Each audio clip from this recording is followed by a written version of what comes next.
Zelensky's speech received at least a dozen standing ovations. There was also one for this man, a 98-year-old Ukrainian Canadian who fought for Ukrainian independence against the Russians during the Second World War.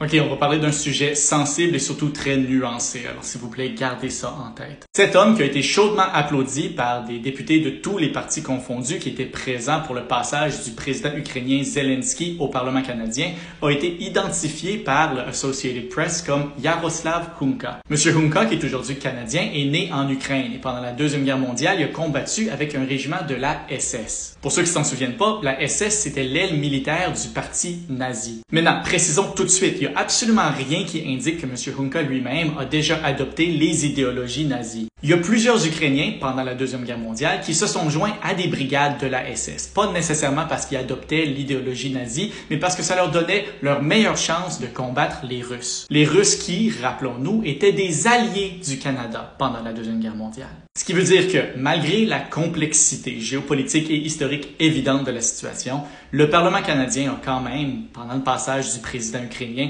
applaudi un ancien combattant du côté nazi contre les Russes, un allié canadien. Maintenant, est-ce que les parlementaires canadiens avaient toute cette information-là au moment où M. Hunka leur a été présenté? Probablement pas. M. Hunka n'a pas été nommé quand il a été présenté par le président de la Chambre des communes et aucun contexte de son parcours militaire a été donné non plus. Quoique, si les parlementaires avaient été un peu plus alertes à l'histoire de la Deuxième Guerre mondiale, se faire présenter un combattant ukrainien contre les Russes pendant cette guerre-là aurait dû faire sonner quelques cloches. Mais bon, comme je disais, le contexte géopolitique et historique est excessivement complexe, particulièrement dans ce coin-là du monde, et se résume pas facilement à les bons contre les méchants.